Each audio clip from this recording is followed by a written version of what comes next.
I think the issue is that the problem in the community as a whole is we still see it as technique versus technique versus technique.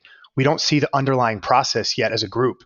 So I think that once we all see the underlying process that governs grappling, I think what I'm saying will be more apparent, because that's what happened to me. Like, I used to see it the same way everyone else does. And then for some reason, when I started learning about ecology, it changed my mind. Something changed in my perception.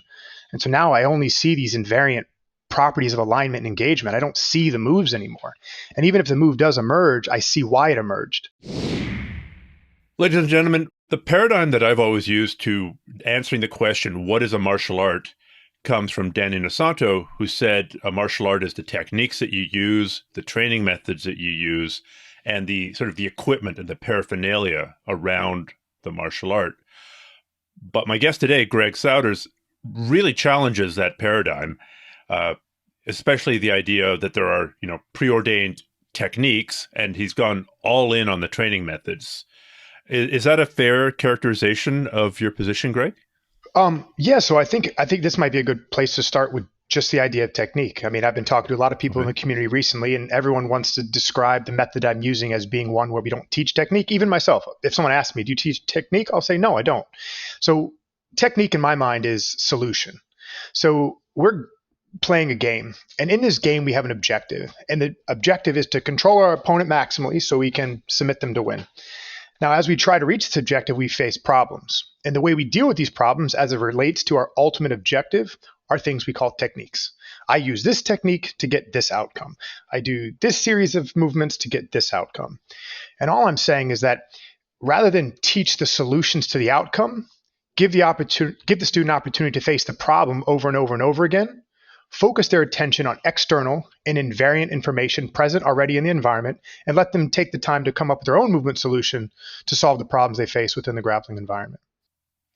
Okay, so let's make this concrete right away.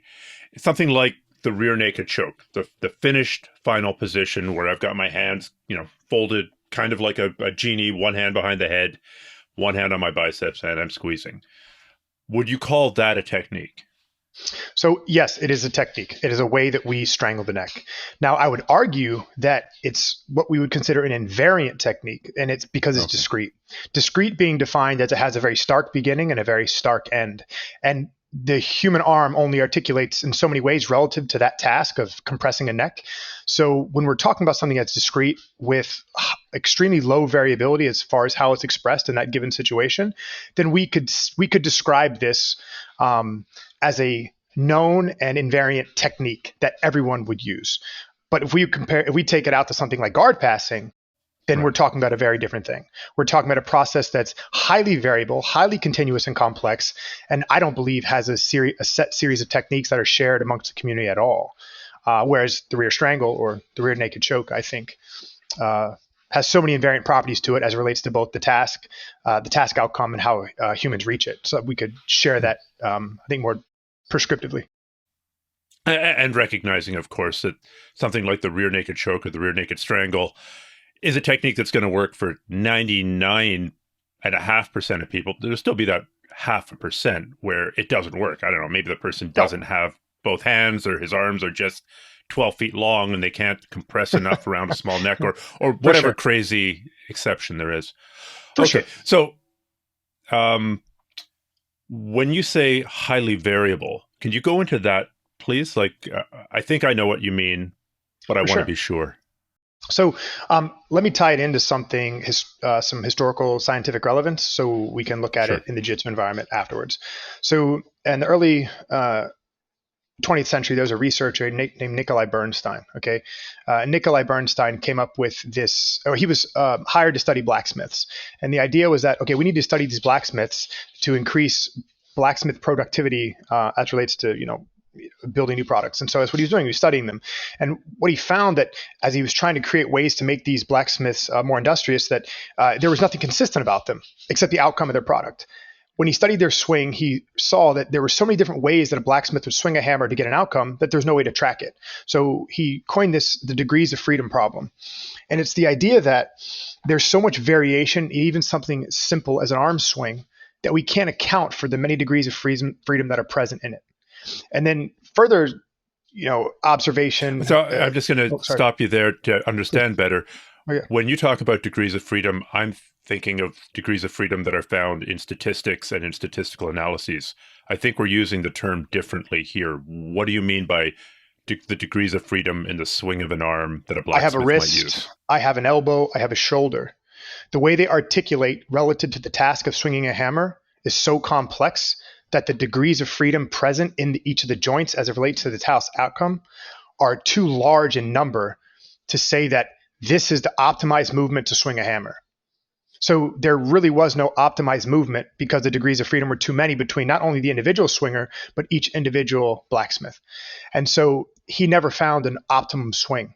He found that these blacksmiths were organizing their swing around information present somewhere else to get the outcome of being good at what they were doing. And so it wasn't the process of the arm swing that was important. It was something else. And that was kind of the start of what we're all trying to discuss now as ecological dynamics or the ecological approach to skill acquisition. So if we take that and we bring it to the grappling environment, this even becomes more complex because it's not a highly variable human system against a static object. It's a highly variable human system against another highly variable human system. And the way that two bodies and all their joints articulate around the task goal that we set for ourselves in the grappling environment, it's too high to account for any series of steps to be the single solution to any single problem in our sport.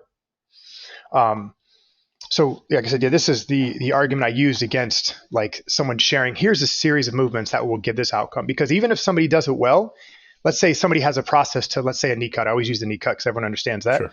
Even a person who's good at the pass will do it differently every single time that they perform it. And even in the slightest ways. Sure. And against each person they do it to, it'll be different. But we agree that there's something called a knee cut as opposed to, say, a Toriando or a... I would actually argue that the knee cut is what we would look at before we understand what we're actually looking at. So what I would say is that there is no knee cut. I would say that there's a process for getting past the periphery or get past the legs to get to the hips. And one of these processes of doing so, we go through the knees. And in order to go through knees, there are invariant shapes that the human body takes to accomplish this task. And one invariant shape looks something like we would describe as a knee cut. But rather than me describing it as a knee cut, I like to describe the function of our alignment rather than the alignment itself. Because if we understand the function of the tools we're using, then the alignment itself can be variable, just as the environment will dictate it that it needs to be. And so we don't basically force ourselves into, or we don't pigeonhole ourselves into one series of movements, making it even more difficult to actually solve the problem. But we become more fluidly attached to what's happening to us in real time. You see, I don't disagree that what most people would call the knee cut expresses itself differently every time that somebody does it. Even if you're doing the knee cut on me 10 times over the course of a couple of days, it's going to be different. And if you're doing it on somebody, Bob Sapp, who's 375 pounds, it's going to look different. If you're doing it on some super squirmy 110-pound girl, it's going to look different. For sure. No disagreement there that there's no one magic set of steps to get there.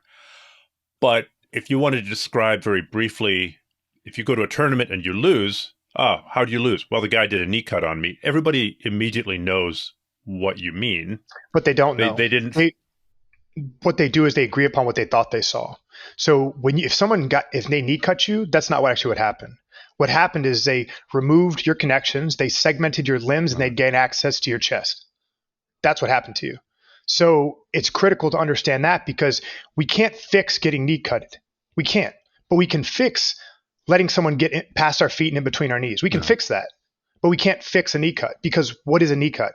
Is it defined by just the process that the body took to solve the problem? Or is there something within that process that was more critical to what actually occurred? I think both can be right. I mean, obviously, if I let you control the grips, I'm more in danger of having my guard pass, regardless of what that guard pass ends up looking like at the surface. So maybe the problem was one of, if I'm fixated on knee cut counters as opposed to things that are earlier in that process, say grip fighting, then I've got the wrong idea. The right answer is don't let the guy break all your grips and get all of his grips, or that might be an answer. Well, it could be, but that's also over simplistic too. Yeah. because it's not a turn-based game. It's not like I either have all grips or none. There are degrees between having no grips and having all grips. And so what we need to understand in the process is the degrees at which all grips and no grips function for a specific outcome. And so my argument is that we don't teach students to do one specific solution. We teach them how to approach the problem so they can face the myriad of solutions that are present, both against things that are known to happen, but also it protects them against novelty, things that are unknown to have happened in this situation. Because if the body is a physical system, then it has some objective facts about it.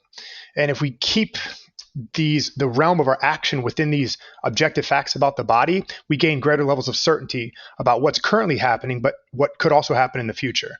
And so rather than trying to remember what coach told me about what could happen to me here, I can experience what's happening here right now in real time with a deeper understanding of what I should do about it, even if I'm confused or even if I'm facing novelty.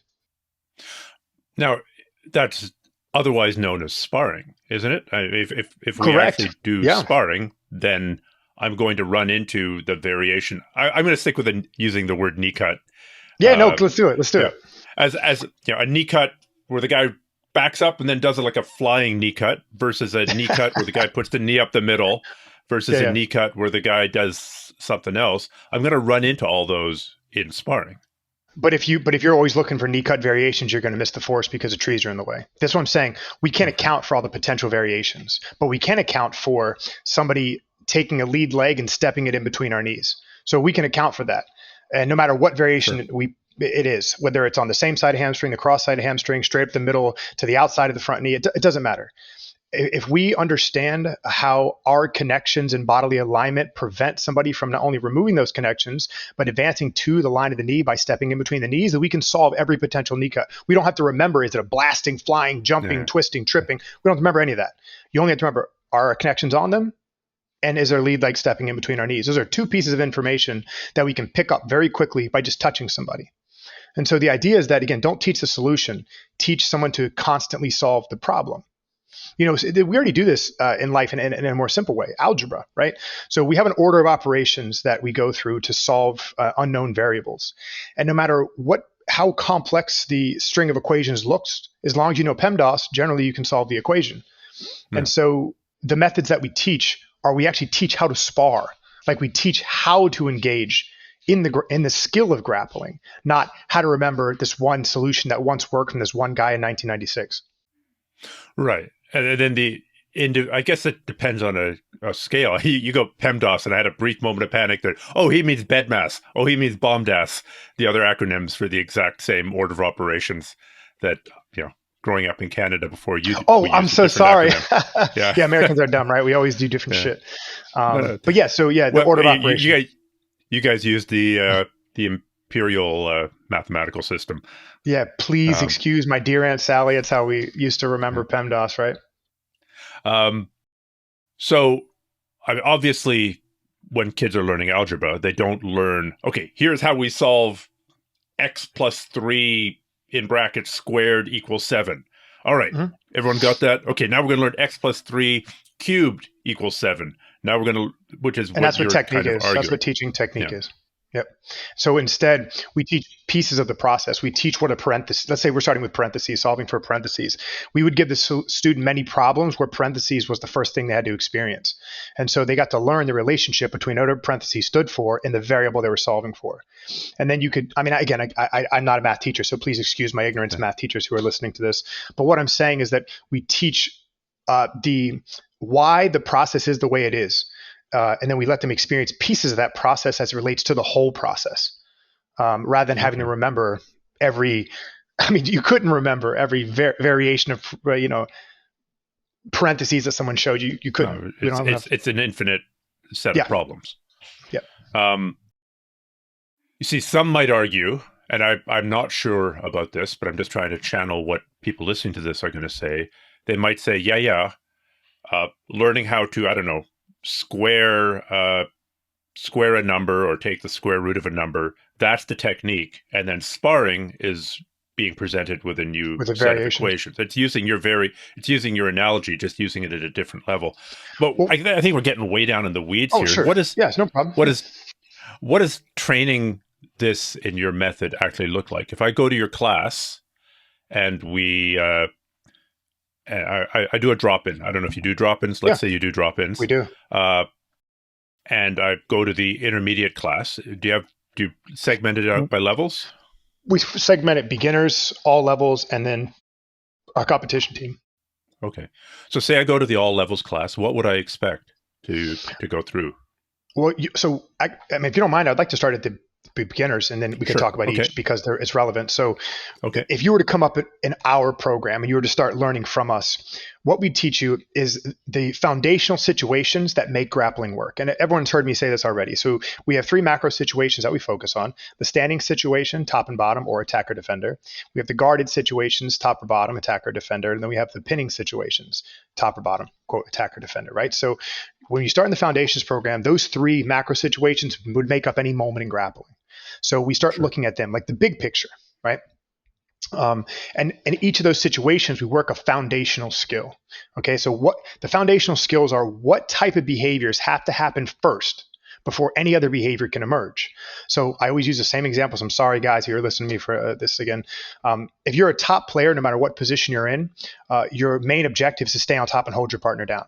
So we know that in order to achieve our objective of submitting our opponent, we have to maximally immobilize them so we can strangle or break them. And so in the top position, we can only do that if we're able to stay on top and hold our partner to the floor. So those 2 aspects of top positioning build the foundation of everything that happens thereafter. So we play various games to help teach this idea. So even if we're going to start, and let's say teaching someone an arm lock from day 1, we put them in an alignment from the top position where they have a chance to break the arm. Let's say your traditional arm lock with one leg over the head and one leg over the body. The arm fully extended? No.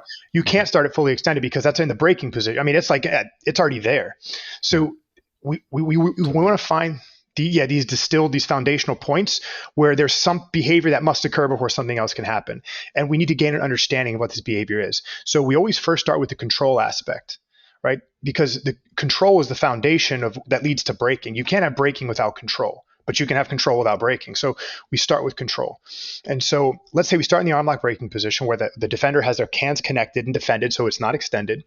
We first teach control. What's your job? Your job is to hold your partner here to the floor. Do not let them get off this floor. And to do so, I need you to keep that arm. And you need to keep it because we want to break it eventually. So you got to hold that thing. You got to stay on top of your partner. And you have to hold them down. Go. And now what they get to do is they get to self-organize around that task. Because the truth is there is no technique optimally to do that. Everyone will do that differently every day in every situation, every time they try, against a varying degree of body type. So they get to do that. And then so they start developing behaviors that help them become successful at performing that basic control task of staying on top in the arm lock breaking position and holding their partner to the floor. And then we would just back away from it. So we just increase variability as people become more advanced, because advanced is just taking simple foundational movements and putting them in more complex situations and letting them self-organize around different task goals. So continuing with the arm lock example, if I'm a beginner, I'm Joe White Belt, and we started, and I got fairly good at controlling somebody who's got their hands locked, and my legs are basically in a leg locking position, ankles crossed, ankles not crossed, top arm, bottom arm, whatever, doesn't matter, is the goal being met. Right. Then what's the next step? How do we practice? How do we practice the spinning armbar or the S-mount armbar to get into that position? Or are you expecting they're going to learn it on their own? No, so we have to back away from the situation. So when I say foundations, what we have to look at is what behaviors have to happen before other behaviors can happen. And this is where subject matter expertise becomes very critical. So we have to know something objectively about the human body to design practice well. So what is the behavior that allows people to go from, let's say, the mounted position into the breaking position? What's the single defining thing? It's our ability to align our hips from a parallel alignment to a perpendicular alignment. So that's we know. So what's the biggest impediment to doing that? It's the arms. The middle joints are the gatekeepers of the back and shoulders, right? The elbows. So we need to do tasks to teach people how to manipulate elbows or arms in such a way that we can put them into states of contraction. This is where we drive the elbow in towards the center line, or put them into states of extension where we drive it away from the center line. And these behaviors ultimately make the shoulder vulnerable to transition. It creates space. So now the top player can move their hips once they have the arm in an extended or contracted state, to the shoulder line. And so we can isolate that task because it's not separate from the whole game, and it's not a task just in and of itself. It makes up both the control aspect of the mounting position and the transitional aspect from the control of the mount to the breaking of the arm. And so that itself can be a single behavior that's taught. And then we just allow it to become variation. And then we just take this all over the place. You just put your student in the position that first allows them to exhibit control, and you give them a task that allows them to orient themselves into what you want the final product to be. And then they will do the rest. For example, you might put me on top of somebody and say I've got to invade the space under the elbows and move into an S mount, or is that too specific? We teach the function of the arms. So let's say we understand that. So there's a principle of segmentation. The idea is that in order to access the base part of the body or center mass, we have to segment the periphery. So we segment it because there's always something present in front of us. So it's the hands, then the elbows, and then ultimately the shoulders. Now this relationship will change based on the alignment, but if we always understand to look at what's in front of us and clear it out of the way so we can get to that next joint, this becomes a behavior that we start to always do as it relates to segmenting the periphery to gain access to center mass. So that's what we teach, right? We have a bottom player say, okay, bottom player, your job is to keep your elbows tucked at your side, and I want you to try to push the top player off of you. And this allows the top player to experience both tucked elbows and the pushing combined into a task. And so their job would be the opposite. Try to get a hold of the hands, get them out of the way by pinning them to the mat so you can access the elbows. Once we access the elbows, we're going to put them into a state of contraction. This is what contraction looks like.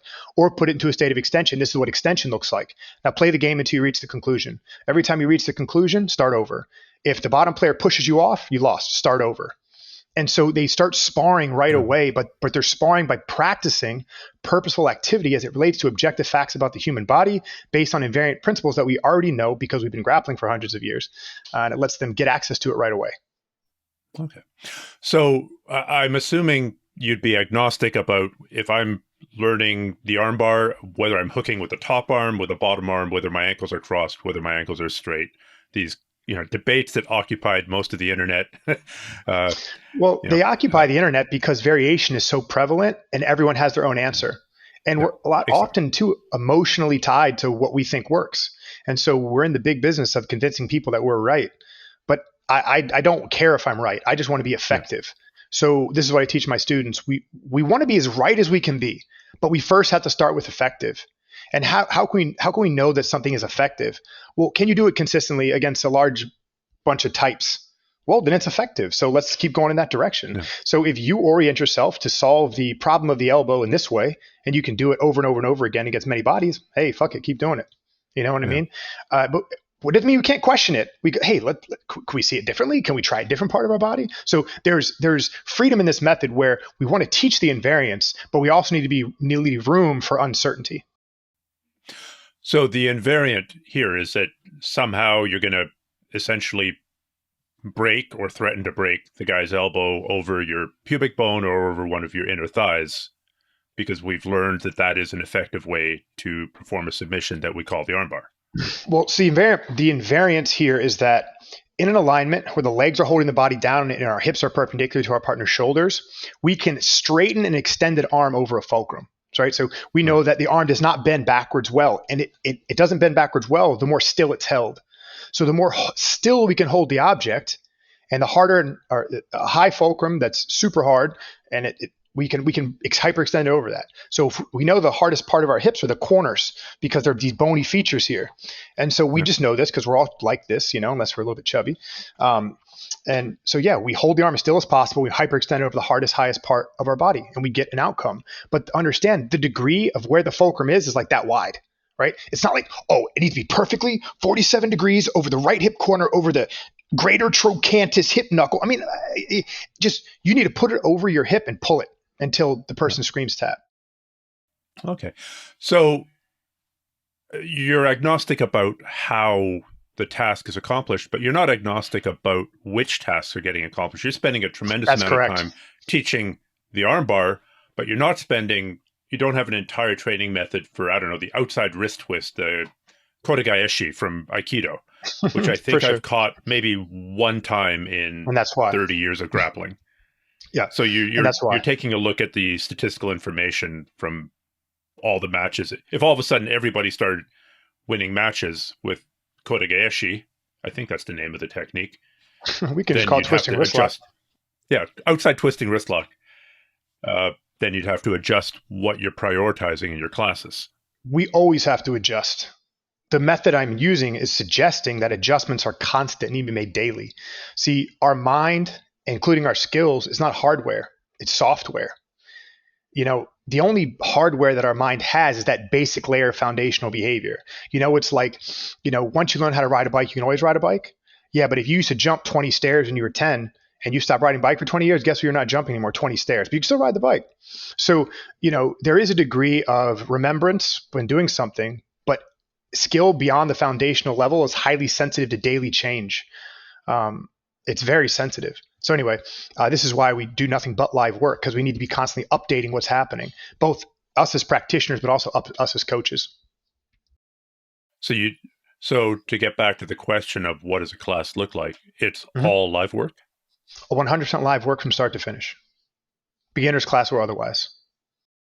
So supposing you saw somebody struggling finishing the rear naked choke, and it's because they're making that classic beginner error of, instead of putting their hand that's going around the neck on top of their forearm, they're putting it on the front of their forearm, and they're trying to do this. Left to their own devices and given enough time, they would figure out what the problem is. But you could for sure truncate that learning process by, I don't know, a day, a week, a month, by saying, no, dude, put your hand here. Or try putting your hand here. So is that happening? Or is it just only if it relates? Because, I mean, if they're doing something that's not with the task, that's the first thing I'm going to correct. Sure. So the first thing I correct is task focus. And so I try to design the tasks as I constrain them as much as possible so that the invariant properties of our human system, as we all understand it, will help solve the problem. So if I see somebody like strangling like this, of course I'm going to say something about that alignment, because we don't need to sit here and like I would just say, put your wrist in the bend of your elbow and see if that works better. But I'm not going to be like, okay, you have to put it here at this time and the elbow has to be here. Man, try this first. Lock the arms as you would squeeze a heavy thing when you were carrying it around, and see if you can get the effect of strangulation. If you're not getting it, keep adjusting. Put your wrist in different spots. Put your elbow in different spots. Move yourself around until you find an effective solution. But we first have to start with what we know works, right? So again, we can't compare like a rear strangle to a knee cut, because the environments in which they exist and why they exist are very different. And they're not even close. More degrees of freedom in the knee cut. Oh, massively. So the further we get out from control, the more variable the situation becomes. The closer we get to control, the less variation. And a simple example I give is in chess. So if there's a king on the board, my opponent has no pieces, and I have a king and a rook, there is only one process by which we actually mate the person with those two pieces. But the more we put different pieces on the board for the attacker, the different ways we can come up with mate solutions. So the more pieces that are involved, the more variability that's involved, the more ways we can reach a similar outcome. The less pieces that are involved, the less ways we can come up with that outcome if the system is constrained by some objective factor, And so the human body ultimately has a limit, because it's 7 levers. So we can only orient those levers for strangulation in so many ways. And if we're talking a very specific strangle about being rear facing and putting an arm around the neck, then we reduce the potentiality even further. Okay. So when I think of my own training and I think of, I don't know, I'm doing a heel hook and the opponent spins to kind of a sprinter position, and then somebody comes along and I don't have a solution for it, or I don't have a great solution for it, or I've got a low percentage solution for it. And then somebody comes along and says, well, you could try this, and they show me a series of steps, and that series of steps works. It's not like I'm doing 1,000 reps of that motion. But if it's a fairly complex technical motion, I do need to get a certain number of reps in before I oh my God, okay, now I understand that the leg goes here and it's generating, I don't know, it's getting some purchase on the far hip, and that allows me to pop over the leg or whatever. And everybody has different innate athleticism, which allows them to do simpler or more complex movements correctly with more or less training. So where does that kind of training or that kind of Okay. dead static repetition Yeah. for some small number of reps fit into your pedagogy? Well, I would say none, just for this one fact. If I asked you, what's a rep? The rep depends on how well you know that movement. Well, for you, so in order to start learning, you need knowledge? In order to start learning, I need knowledge. No, I need to know what the problem is. I need to be convinced. I need buy-in of like, I got to figure this problem out. I think that's the right answer to your question. What I'm saying is, like you said, you have to rep something to learn it. But what I'm asking you is first, what's a rep? And what did you get to, quote, start learning? Okay. Well, first I identified a problem. The guy's spinning out of a loose heel hook position, say. Then I went and found a solution. In this case, it was somebody saying, well, try this. And then it was the rep is trying to put your body through that motion against a compliant training partner who's basically being a dummy, and then gradually increasing the amount of resistance until you're doing it in live sparring in an unconstrained situation. So a rep would be everything from going through it against a non-compliant, against a compliant person who's helping you, to pulling off a rep in sparring against full resistance, with ultimately, once you know the movement, in sparring against full resistance, those reps are the ones that are the most valuable. But you can't do that initially because you haven't even figured out where the left hand goes and where the right hand goes. Well, what if we just started with our left and right hand in a spot where it's first effective, and then we work backwards from there? So there's no wasted reps. What if I could tell you there's a training method where you don't have to waste any of your time? You don't have to do any unnecessary things that your body ignores anyway. And what if I said that the only reason that we do that is because it's a convention, it's a tradition that that makes people feel comfortable? Why wouldn't you change? I would agree that there are tons of traditions that make people feel comfortable, both students and instructors, right? It makes the instructor feel useful. It makes the student feel like they're going through some kind of, I don't know, they've got access to the sacred scrolls, and scroll 7, technique 4 says to do this. So I don't disagree. It's to make people feel comfortable.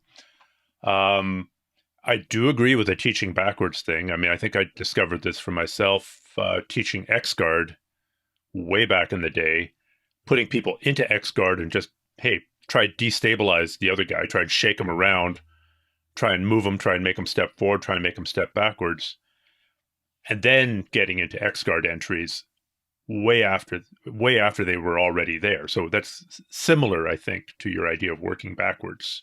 Well, working backwards is that's something that's been present in the learning system for a long time. Like people have been doing that ever since. Except in Jiu-Jitsu. Well, because I think Jiu-Jitsu has a lot of constraints that make this thing an issue. And I think I've argued this before. The main issue is sales and marketing. I think that's the biggest issue. I mean, I was a Lloyd Irvin student. Okay. So I was inundated with sales and marketing. Like me and him used to butt heads because he would be like, yo, shorty, what business are we in? I'm like, martial arts. He's like, no, we're in sales and marketing. I'm like, you're in sales and marketing. I'm in martial arts. Like, I'm going to figure out how to do this shit without selling anyone bullshit. Right. So that's why I am who I am now. Thank you, Lloyd Irvin. But I think that what we did is we have to without the right part. Well, without any negativity, really. You know, it has enough negativity as it is. You're going to spend, 4 nights a week, 2 hours a night in a room. It's going to take you 2 years before you start feeling like you're good at anything. It's take you another 5 years to be able to beat tough people. I mean, it's a tough thing of itself. I don't want to make it any worse, but I definitely don't like to waste people's time. So for sure. I think we're totally in agreement that we don't want to waste somebody's time. I just don't see how I would, this one particular movement I'm thinking of, I don't know how one would work backwards to it. I mean, somebody had to figure it out the first time. I just think it would have taken me 5 years to figure out. Well, that's right. If you have to figure it out from whole cloth, it's going to take you a lifetime. So I'm not telling you to figure it out whole cloth. What I'm telling you is I can start you where I am now, put you in situations based on knowledge I've accrued over my career, and I can let you start experiencing how to self-organize yourself around the knowns so you don't have to dig your way through the darkness.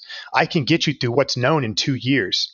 And so this is why, and I invite everyone, if anyone's listening to this and you want to challenge me and you don't think I'm right, if you think your drilling method and your coaching is, the way you've been doing it is really great, 10, 15 years experience, I promise you, if you come to my gym, I will put you with a 2-year blue belt who I will put you to varying degrees of situation, both your strong points and not.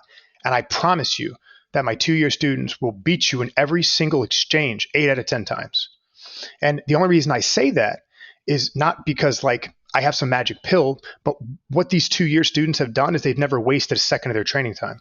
They're not remembering anything. The amount of times they've been in heel hooks and in back takes and in guard passes and in takedowns trumps your 10 years. Because when you were wasting 20 minutes running around the gym, the next 30 minutes listening to your instructor talk, they've already had 50 minutes of live grappling going on. And they've self-organized their whole system around trying to solve problems in real time based on real information. Anyway, so what I'm saying is that we don't want them to figure everything else out. We want to put them in situations that we know something about and let them experience what we experienced to discover that information or discover that process. Okay. Yeah, so you're claiming that it's a 2-year process to learn all the previous knowns, assuming Yes. a person's training their ass off? Yep. So what would you consider a known? Like the rear naked choke would be a known, but... Okay, so let's start with submissions, because everyone loves submissions. And this is funny. This even proves my point. I think the people bring those up is because they're so simple. Nobody ever challenged me by giving me some complex thing like a berimbolo. Right. So they'll use the rear naked strangle, like, see, my technique's right.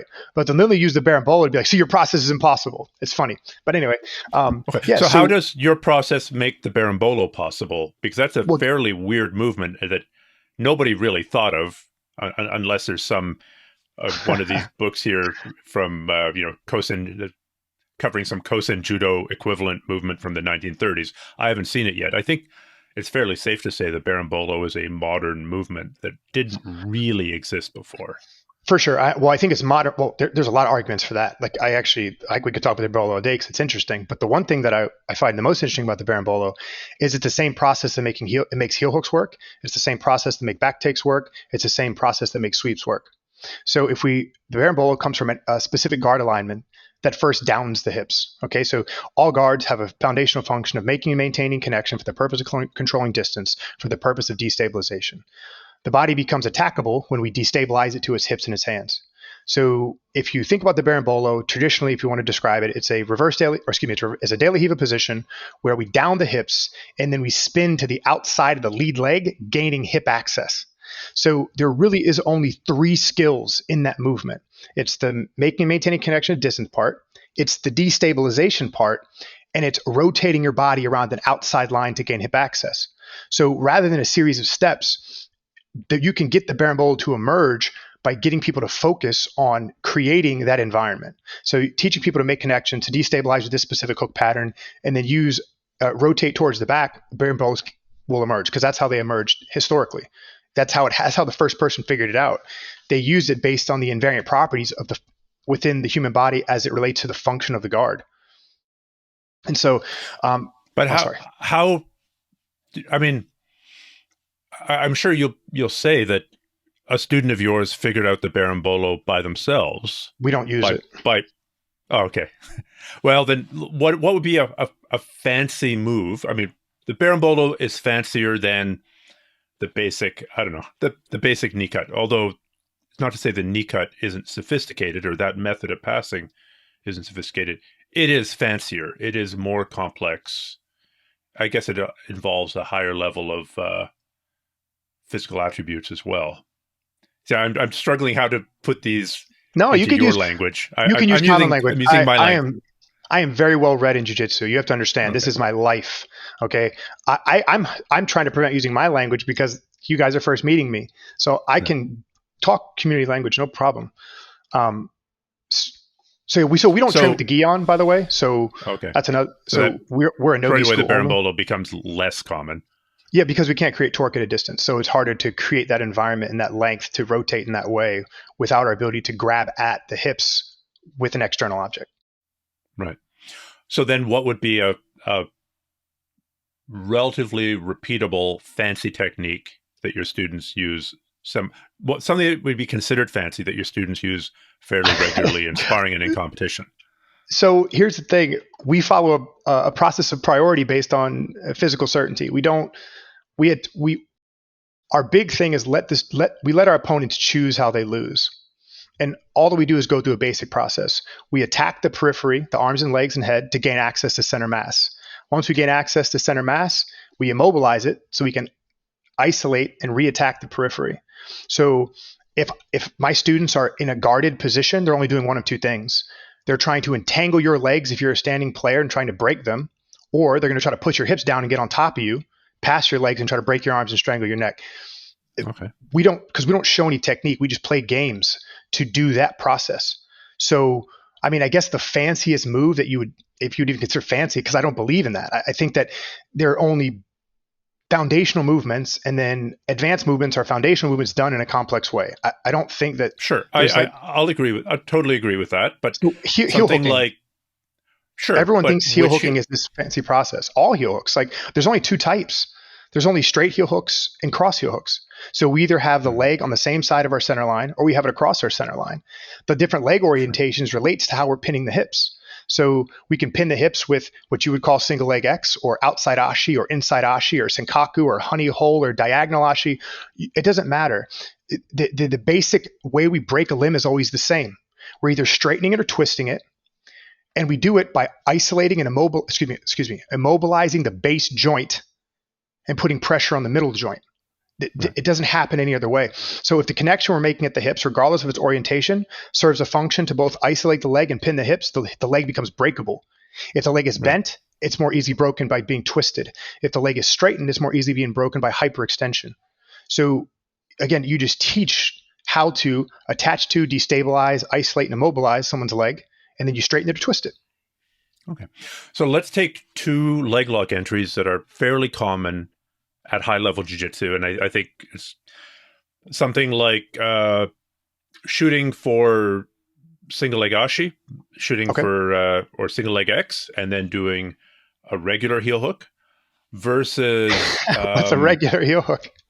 You mean a straight heel hook? Yes. Not a reverse heel hook. So not the leg is not across our center line, but internal rotation as opposed to external rotation. Okay, perfect. Versus the 411 entry that you're seeing a lot, where you get an underhook, you bring the shin across, you're inverting. No, not a false reap. But a false reap is a great example. False reap involves more steps, right? You're bringing your leg in. It requires a high level of foot dexterity. It's if you were to try and teach Joe Beginner the way that you don't like to teach, the single leg X entry versus a false reap into an inversion into spinning to the back, that's more steps, and would take longer for the second one to learn. So how do you train people to finish or to apply the false reap entries, say? Do you start them in false reap and say go? No. So we prefer to stay with things that are more physically certain. So we practice a form of extreme generalism. So the idea is that the false reap is just one solution to entangling the leg by putting it on the outside first. So we have two ways to entangle a leg. We either have access to the hips through the middle. So this would be inside position. Let's use Danaher's word, because everyone agrees that. So if the bottom player is inside position, they gain access to the hips with what we call a standard ashi or a rimi ashi, right? So that's your basic way. But the other leg, the way to access the entanglement is if a lead leg is on the cross side of your center line. So the false reap alignment, right? Yeah. So the false reap requires attachment to the lead leg at the knee. That same side leg reaps, and the bottom leg goes behind. Okay, goes behind their lead leg. So it's just a different way to do the same thing that everyone's doing regardless of their entry. And so rather than teach one solution, we put students in that alignment and let them explore how they can get to the hips, because that's the common feature. Either. Which alignment? So okay, for brand new beginners, we teach inside position, because inside position teaches other things as well. It allows you to access many other ways to attack the body. So if we start a new player on the bottom with their feet as hooks on inside position, we teach them how to access the hips. So we teach them how to use their legs to make connection at the hip any way they can, so that we can start the destabilization process. And in that process, students start to learn alignments that become effective for doing that. And then we could do it the other way as well. We can have the top player start in a staggered position, and we have the bottom player start with an attachment. And we'd say, okay, our job is to try to get connected to the hips from the outside. And so we put them in alignment, and we tell them to try to go get the hips. And false reaping emerges, as it did for the first person who ever did it. But again, with starting on the outside for entanglements is not something we teach specifically, just because to me it's a leaf on a tree. It's novelty. It doesn't take the whole game into account. I agree with a leaf on a tree, and that you can't build an entire game around that position. But so, I'm trying to find a way to talk to ask questions in my language that'll make. I'm really sorry, man. I know this is tough. I've been talking to a lot of people recently, and I'm trying my best to communicate it so people can understand. Because the thing is, I think the issue is that the problem in the community as a whole is we still see it as technique versus technique versus technique. We don't see the underlying process yet as a group.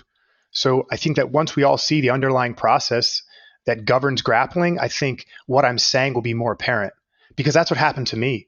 Like, I used to see it the same way everyone else does. And then for some reason, when I started learning about ecology, it changed my mind. Something changed in my perception. And so now I only see these invariant properties of alignment and engagement. I don't see the moves anymore. And even if the move does emerge, I see why it emerged. You know what I mean? Mm-hmm. And so I'm sorry, I think that's the difficulty. So you said ecology. How does that play into that? I know you call it an ecological approach to jiu-jitsu. So why that?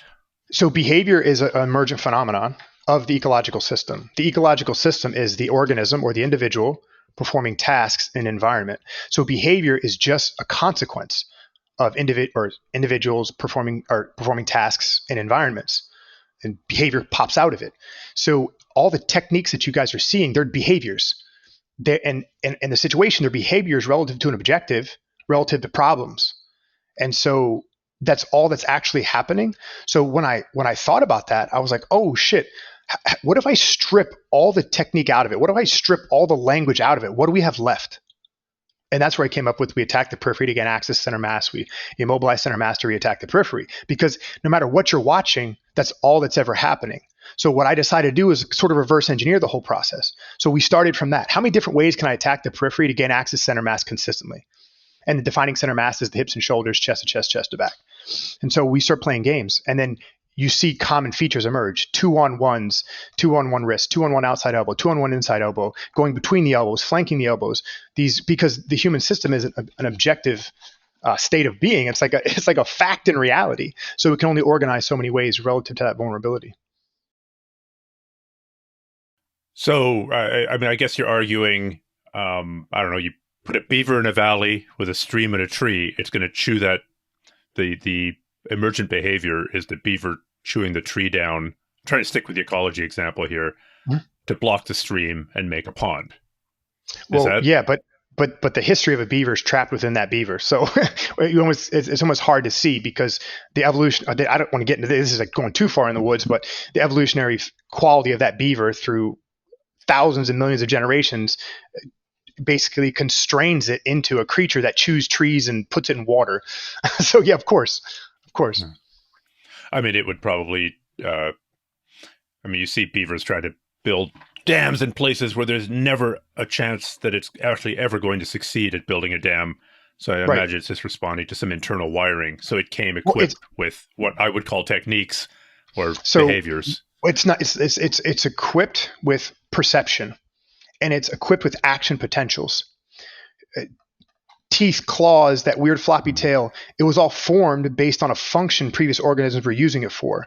So if you have a 5-fingered hand that grasps, things in the environment are going to look graspable. Whether even like we grab a hot object and burn ourselves, we grab a knife and we cut ourselves. But it's because the hand is graspable, and hot things and knives look equally graspable. So both the good things we do with our grasp and the negative things that we do from our grasp, our behaviors are having a hand that can grasp things and a body that perceives graspability. So this is what I mean by the emergent quality of behavior. Behavior emerges because the organism is designed to interact with its environment in a specific way, and the environment affords that organism opportunities for action. And this is what we call jiu-jitsu, grappling. Do you think that your approach has got a preferred, works better for some types of students than for others? Like, No, I'm wondering, for example, when I heard Greg doesn't believe in techniques, I was like wondering to myself whether or not perhaps your students tend to be more visual learners who go and like watch a competition and say, look at what that person did. I'm going to try that the next time that we're drilling. So you're asking, where some people can make that visual to physical connection very easily, whereas other people, harder learners, are going to take much, much longer to be able to transpose an answer that they see into the steps for their own body to do. So there's a logical fallacy called begging the question. And begging the question is when we assume the conclusion in our premise. So when you ask me that question, you're assuming that that's how we learn. So I don't know. I mean, modern, scientific research is showing that we all learn the same way. Like this myth, like we're either auditory, visual, or kinesthetic. We're all of those things all the time. If we think we have a preferred method, of course, it's going to affect how we approach acquiring information, but that doesn't necessarily mean that's the only way we learn. So all I'm trying to say is that ecology is true all the time because we are always individuals, always performing tasks in environments. So that thing is always true. So what I'm saying is if we know that behavior emerges from that always true system, why not try to understand that system better and why behavior emerges from it? That's what I'm saying. So whether someone prefers to learn one way or not, that's fine. I mean, we all can go in whatever direction we want to. What I'm arguing is that if we want to take our learning seriously, we should probably try to find the most effective way to do so. First, not as individuals, but generally. And then we can whittle it down as we start to learn. I don't bar my students from learning in any way. My students love to watch tape, right? So like we always talk about what they're watching in the community and what they're seeing. Like the buggy choke is the funniest thing. By the way, we have a video coming out of this guy named Sid strangling me with the buggy choke, and we're going to talk a lot of shit about me, and we're going to spread it all over the internet. But our students mess with it all the time, and they were inspired by it. You know what I mean? So again, I think that I'm not adverse to it in such a way that we all experience this quote technique, but I'm averse to it in such a way that it's an answer to anything. Yeah. I mean, I'm wondering if a less strong way of saying it would be saying most techniques, they kind of have an area of confidence, right? That almost everybody will be able to get a rear naked choke to work. Maybe 70% of people will be able to get a triangle choke to work. And maybe 20% of people will be able to get a buggy choke to work. I don't know if those are the exact numbers, but that hierarchy of applicability is probably true. But do you know what's true in all of those things you just mentioned? They're all based on double closure. So if we teach the concept of compression through double closure, we can let the student organize around double closure however they would like. If they want to organize around it with their legs because they're 6'8", great. If they want to organize it around their arms because they got muscular ass arms, great. But each student, if they learn double closure, they learn something that never changes. And if they learn something that never changes, they can self-organize around real information in real time. I don't think it's an either or though. I'm assuming that what you mean by double closure is closing off both sides of the neck, preferably with some kind of backstop at the back of the neck. Am I correct there? Well, for sure. Yeah. I mean, the floor. Okay. Yeah. So double closure, compressing both sides of the neck to get people to go to sleep. Okay. I mean, that's a very useful concept, and it helps explain why the hell isn't this damn choke working? Oh, I haven't shut off both sides of the neck. Why isn't my head and arm choke working? Well, I'm squeezing the crap out of one side of the neck, but I haven't put pressure on the other side of the neck.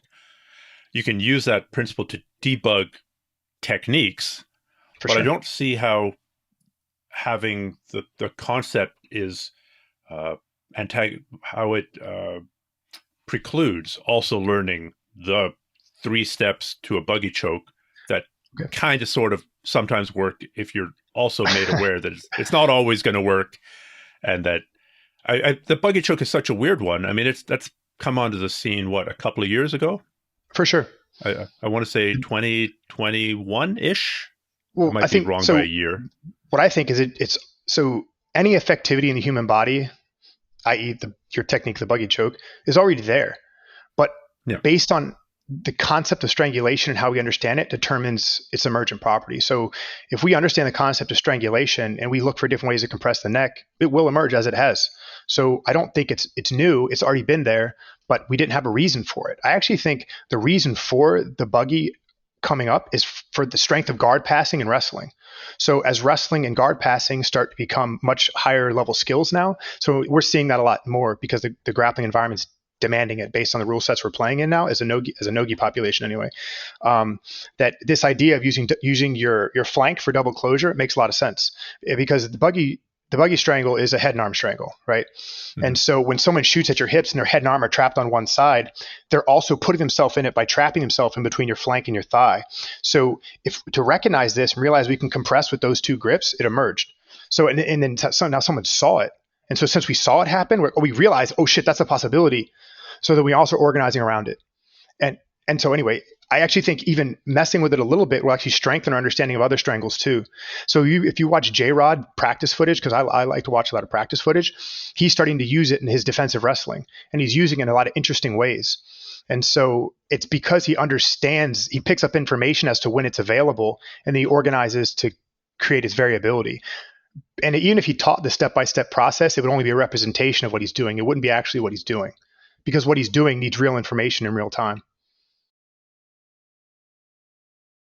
Yeah. I mean, to say that it's needs real information in real time. So I'm assuming, this guy's bigger, this guy's smaller, this guy's squirming to the left, this guy's squirming to the right. I need to adapt to what he's doing. And that's a real-time adjustment. So if I threw different sized balls at you at different speeds, I could, no matter how technically I described you catch big balls versus small balls, it would not help you.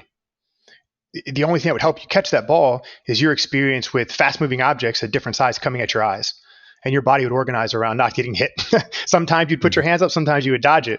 But there would be no way to know unless you were interacting with that in real time. That's what I mean by information. Like your coach could stand there and be like, okay, when you see a big ball, you want to plant both feet, stand square, stick your hands in front of your face, catch it. If you think that when that ball's at you, you're getting whacked in the face. But if you just stand in front of objects as they get thrown at you, you're going to self-organize around it pretty easily because we do pick up information that way and we act based on the information we pick up. So, yeah. So there's this idea of optimization and reaching local maxima, right? Where I find an answer to a problem and it gets me to a half-decent solution. But because I've gone to that half-decent solution, it then prevents me from getting to the true maxima, from the absolute best solution. But what's the absolute best solution? The highest percentage one, the one that works against the toughest person, something like that? Well, so there's a bunch of absolutes there I don't really agree that exist. So the toughest person isn't always the toughest person. Or the biggest person isn't always the biggest person. And you're not always the same person either. So the reason I don't believe in optimization is because we always have to adjust to the fact of reality now. Like, let's say on a Tuesday you wake up and you're fresh because you haven't trained for 3 days. The way that you're going to put energy into solving the problem might be different than if you went drinking the night before and didn't go to bed till 4 a.m. So even if you know something, the emergent quality of that, quote, knowledge you have has to adjust in real time. So again, that's another reason why I don't believe in optimization as an ideal. I believe in optimization as being first effective and then ultimately efficient the deeper we understand the process. And so understanding is more about knowledge of rather than knowledge about. So like knowledge of is how deeply you're related to that experience based on how much you've been exposed to it. Knowledge about are the facts you tell yourself. And I think one thing has a greater effect on the equality. Can you give me examples of what you mean by that? Oh, yeah. So knowledge about, knowledge of? Oh, for sure. So knowledge about would be like, let's say we know that if I clear the line of the feet and advance the line of the knee, I can drive my knee between yours and get to your hips, the knee cut, our favorite topic. That's knowledge about, right? So that's a process-oriented way to reach an outcome. But what I can't tell you is what pressuring my hands feels like to help time when I go forward and when I don't. That's knowledge of. It's transitional information. We don't have intellectual access to it. We have implicit access to it. We feel, we pick up information with our hands. We can't describe that information because it's not symbolic, it's direct. So imagine trying to tell somebody how it feels to touch and know when that tension is just right. You would never be able to put it in words. That's knowledge of. That's what you gain through experience in a situation. And that knowledge of is the most important for self-organization. And so this is why we use high volume, high frequency, because if you can put someone in the same environment or many different ones to keep solving the same problem, they start to become very sensitive to the degrees of information that are present. And they start signaling out that junk noise, and they start finding those signals. That's like, this is the information that I need to take this action. And that can't be expressed intellectually. That can only be expressed through time in, or touches per unit time, or a person interacting with their environment over and over and over again. No. Do you think that they're irreconcilable? Like, you can have knowledge of and knowledge about at the same time? Yes and no. So I don't think. So this is an argument that's going on in academia that I really have no part in, but I've chosen my side, right? So they say that the ecological approach and information processing approach cannot be joined, because for one you need the other, and for one you don't need the other. So the ecologists don't need to invoke information processing to explain why things happen. But the information processing crowd needs to invoke ecology to describe things. So one needs the other, and the other doesn't need the other one. And also their philosophy, their theory of information is different. So information processing says that as I take information in the world and it goes into my brain, I need to interpret that information. I need to form a mental map or some representation about what it means, and then I regurgitate it back out as behavior. Where ecology says that information is direct, meaning that we act based on how we experience the environment and how sensitive we are to that environment. And so they suggest that information is two different things, and it's understood two different ways. So it can't be reconcilable. It's literally two different theories on how behavior emerges. Yeah. I'm trying to think now of, say, a non-jiu-jitsu example. Say, I don't know, paddling a kayak. Okay. If you're learning to paddle across a lake, that's a low variability situation.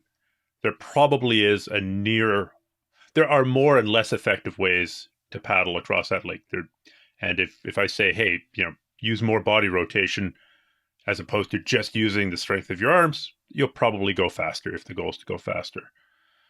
And here's this stroke to turn, here's a bow draw, here's a sweep, here's a brace, whatever.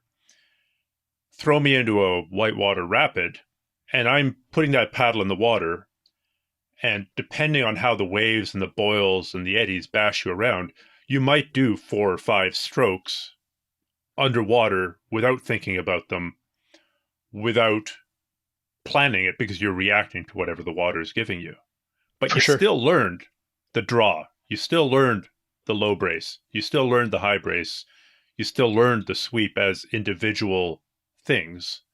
And then you're assembling them in a random, chaotic situation. I mean, the analogy to jiu-jitsu is fairly obvious. For sure. You're learning a grip break. I don't know, circling your arm to the outside, then using the Y of your hand to break that grip. Now, how you apply it, so that's knowledge about, right? Here's one way to break a grip. Knowledge of is when do you use that grip break, and how do you tie it into other things, and how do you combine that with what the other guy's doing, or respond to what the other guy's doing, or when you're advancing your leg. I don't see them as, I guess this argument that they're irreconcilable. Well, I think I know where the problem arises. I really do. I think about this. It's probably a terminology problem. Yeah. Oh, no. Well, I think it's what we do when we experience what we think is happening in the world. I think it's a human perception problem. So if we think about someone kayaking for the first time, and I know nothing about kayaking, I'm just arguing for behavior, not the specifics of kayaking. Sure. But these techniques you described as how you use the paddle in the water relative to the environment as you're experiencing it. I think what happened was the first person who experienced these things came up with techniques to solve these problems and then named them. So he said, okay, this is for this situation, this is for that situation. And then what happens is those names stick because that person's an expert. And then when they teach somebody else about kayaking, they start with those names and they teach them as techniques to be done. And that's the problem, because no one ever taught that guy techniques to do it, but he came up with it anyway. So I think that is actually that's what causes the issue. I think what a good kayaker would do is he would go back and think, okay, when did I come up with this quote technique to do this thing in this part of the water, and why am I doing it this way? And then once he figured that out and he wanted to teach somebody, he would put them in a water where they got to experience that, and he would tell them to focus on something, right? So like do you feel yourself getting pulled left? Are you going under every time? And then maybe there's a technique that solves that leftness. So rather than tell them the technique, you suggest that they put their pole in the water in a specific way so they can experience it. And then my argument is that technique that he named will emerge again, because if it's invariant, it has to. And solutions are only as stable as the problem. And that's another issue too. And so if the problem is very stable, like strangulation, like compressing the neck, that's a very stable problem. The neck doesn't change. But getting the arms out of the way to strangle the neck is a less stable problem. So the amount of solutions that you would need to get the arms out of the way are greater than the amount of solutions you need to compress the neck. So as complexity and variability increase, the discreteness of solution goes away. So if we stick to describing solutions as techniques, again, we fall into that same problem of missing the forest because the trees are in the way. We're ignoring the necessary variability and what to do about it. It sounds like you're piggybacking off of a ton of academic research on learning and performance. Is that true? That's all I'm doing. These men that are smarter than me are telling me about the world. I'm just applying it. So where would you suggest that people start if they wanted to read more about this or study more about this? So I'm definitely interested, and I think to some extent my ability to to challenge you, but even to agree with you I'm limited by the vocabulary and by knowing for sure what it is that you're talking about. So I where would I go to read more? What is my top 5? I actually like books. So what would be your top I can see your 3, 4, 5 background. books? Yeah. Okay. So first you got to learn what ecology is, right? So it has many branches. So the two that you want to just kind of generally research I have a degree in ecology, but none of this is familiar. So ecological psychology ecology is the study of how the environment affects behavior. So ecological psychology is how the human environment affects their psychology. So ecological dynamics is another aspect of that. So dynamical systems theory and ecological psychology merge together. So a human is a dynamical system, and ecological psychology describes the individual performing tasks and environment. And they just merge these two things together. And so ecological dynamics would be what you want to kind of look up, or ecological psychology. So there's a book called Ecological Dynamics. There are many, but the problem with this science is that it's new. So if the best starting book that has just been written over the last couple of years is An Introduction to Ecological Psychology. That's going to give you the meat of what's being discussed right now in the science. Okay. If you want to start right away with definitions and application, then I would look up Rob Gray. Rob Gray I just met with him last week. He's my professor that doesn't know he's my professor. He's a professor at Arizona State University who shares this knowledge heavily. Right? So How We Learn to Move by Rob Gray is his first book. Oh, I've got that book on order. Oh, fantastic. Go nuts with it. Yeah. It's beautiful. And then he has a second book, and I don't want to misquote the title. Oh my God, it's at the school. It's Optimizing Movement. So it's his second book he just released a couple months ago. These are great starting points for anybody. And then the final is just a little more dense read, and it's Nonlinear Pedagogy for Skill Acquisition. And I always recommend these books to everybody. But again, this will get you started on understanding ecology, but I think there is a deeper problem here. And this is where like people don't really like me, because I'm like, the problem is we don't understand grappling. Like, it's not whether we use information processing or the ecological approach. The community doesn't understand what they're looking at. Like, they don't know the objective of the game. They don't know what component parts or why the component parts are utilized. They just don't know it. You know what I mean? The fact that we still see technique as knee cuts and toriandos and over-unders proves that we don't know what's actually happening. You know what I mean? It's like, so anyway, so I think that's the deeper problem.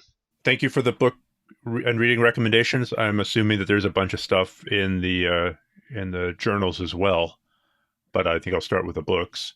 Yeah, oh, there's so much information out there, man. Okay. How do people get in touch with you? How do people train with you? How do people, I don't know, bring you in for a seminar? So Standard Jiu-Jitsu in Rockville, Maryland is where we are. The United States, of course. You can find me at GD Souders on Instagram or Standard Jiu-Jitsu on Instagram. I interact with everyone who interacts with me. So if you message me and ask me questions, I'll give you voice messages back within 6 to 12 hours. I spend all day on my phone doing this for free. So, if you guys need some help and you want to get started and you want to start your understanding, please reach out to me. Be patient though, because I'm getting bombarded. I'm trying my best to do what I can. But it's going to require now work. before he's too famous to be able to respond to people. I have this, it's always the same thing, right? I'm not doing anything new. I'm just taking what scientists are saying and I'm trying to apply it. And I'm just trying to tell the jiu-jitsu community, hey guys, we're fucking behind real far. We're like 20 years behind. And if we want to start taking our sport more seriously and we want to move it to the professional level, then we need to start coaching professionally. We need to start understanding our jobs better. And it can't be just, world champion opens a school, shows a fucking bunch of moves and sells a DVD and we go home. Like we have to, if we want to create serious athletes and serious skilled practitioners, then we have to be more. And so I don't know, that's really why I'm talking to people. Well, thank you so much for your time. Good luck with your battle. I'm sure it's an uphill one, but you're having pretty good success with your students. So that's very impressive. And that's always nice to see. And I wish you all the best for the future. Well, thanks, man. I appreciate it.